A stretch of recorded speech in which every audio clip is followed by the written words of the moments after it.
We're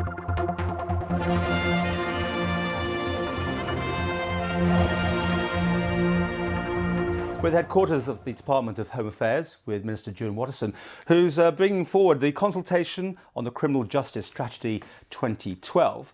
Do you want to outline exactly for people watching this what you are looking for? Well, we think this is one of the biggest sea changes in terms of direction of travel for the criminal justice system for many years. We're looking to bring up an approach about joined up justice to make sure that the system retains its essential quality of fairness, but actually brings far more efficiencies, far more closer interagency working and far better management information, so that myself and future Ministers of Home Affairs can actually have a far better approach to legislating for criminal justice. Well, come to the chase. Basically, you want to move some stuff out of the criminal areas here to tying up all the courts, basically, to more fines and that sort of thing. Is that fair? First step you're looking for? 60% of the crimes that are committed are low-level crimes, things with fines of below £200 or fixed penalty points on your licence, for example. These are the sort of things that actually, if you're willing to sort of own up to, why shouldn't they be dealt with by an administrative process rather than you having to turn up to court, wait a long time for it to go to court, and then have much the same disposal option anyway. So it's these sort of things we need to consider, make sure that the system is still fair. You still have that right to go to court if you want, but actually we can look at a far more efficient way of dealing with it in the first place. But you start this report by saying we live in difficult times, and then you just think, okay, we're looking to make money, aren't we, out of this? This is what it's about, isn't it? Because locking people up costs, what, £60,000 a person per year? And this is going to be a cheaper option. Well, actually, 80% of the prison's costs are fixed costs. So by not sending people to prison, we're not going to save a huge amount of money by doing this. I say what's at the heart of this is making sure it's efficient, it joins up, that we don't have as many different systems and the 98 different forms that take you from the start to the end of the criminal justice process, that all these agencies are working together with a common aim, and that aim is far more efficient than it has been in the past. But you say the population of the prison is relatively high here. We do lock more people up, do we, than other places? Well, certainly nowhere near as many as Jersey do, but I think on the whole, we do lock too many people up. Prison should be there for those who are a danger to society, not just those who are a nuisance to society. So we need to find a better way of getting those people who have done relatively minor crimes to see the error of their ways and to rehabilitate them back into the community without necessarily taking them through prison to get there. Because it came out in this, over 50% of these people who go in for a short term can come out with a bit more knowledge about how to do more crime than when they went in. That's certainly one possibility, and I think the model that we would look at here is the great work that the Youth Justice team on the Isle of Man has done in terms of turning people around without them going to prison, but finding better outcomes and far lower reoffending rates than other sections of the criminal community, shall we say.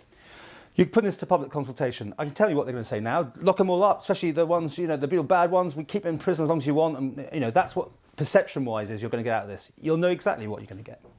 I don't think that's true. I wonder if the changes that we're offering here will make people stop and think, and I don't think that option is of locking everybody up is something that the public will. Well, you can't, because it's running full, isn't it? I mean, 100 odd people are in the prison, and it takes 120, so it's pretty well running on full. Well, I mean, one of the options you've got is to build a new prison, but that's not something that I think is the right thing to do. I don't think it's the fair thing to do, and I think we've got a far more focused approach here that will be about changing people's behaviour rather than just locking them up. And that at the end of the day is what criminal justice should be about.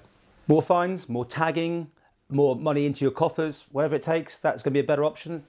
Well, as I said, this isn't about raising revenue, this is about the fairness of the system. But it will raise revenue, won't it? It will. Well, not unless there's more criminals, no. Well, at some point, OK, it's £60,000, but a certain percentage of that is actual running costs for that prisoner, the actual food and whatever that goes into it. But I know what you say, but overall, this will make more money for government, yes or no? Well, I think it's about efficient working. Will it make more money for government, though, yes or no? I don't know. At this point, depending on what options are taken up, it could save money for government, it could raise more revenue for government, but until we find out what the public appetite is for what people are willing to go through with, then it's impossible to say whether it's going to save money or whether it's going to cost money. It's gone for consultation for just a month, which is a bit shorter than normal. Is that any reason in particular? Well, we're looking to tie in with the announcements that are going to be made in terms of the direction of travel for government going forward for the next 4 years. We're looking to try and start the ball rolling for that in the new year and take this to Tynwald in December. So hopefully we'll be able to get people's views on the high-level themes that are within this document. This isn't a consultation on detail, this is a consultation on principles.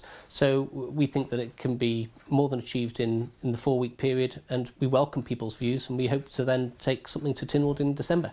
Does this all tie in with cutting the budgets of the police and the prison service and everything else, probation, that you have to keep cutting? Well, it comes back to those core themes of government about not just rebalancing the budget and growing the economy, but also protecting the vulnerable.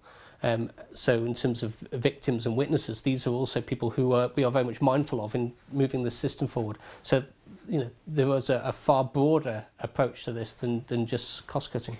And what would you say about the constant rumours that go on that the Attorney General's department has been in meltdown for some time? The system is so backed up. There are cases that aren't getting to court for such long periods, and even when they do get there, sometimes they have to be postponed because both sides aren't ready. Do you accept that there is a problem in that department? Well, the Attorney General's chambers are one of the bodies on the project board who are helping to deliver this. Do you accept there's a problem, though, with that department? I think it's been known that there have been problems with that, and I think it's now turned a corner. I think that the Chief Minister has a plan that will change the way that the Attorney General's chambers is working, and that's something that he's taken personal ownership of. So going forward, they are one of the key actors within this this strategy that is equally going to have a role to play in delivering it.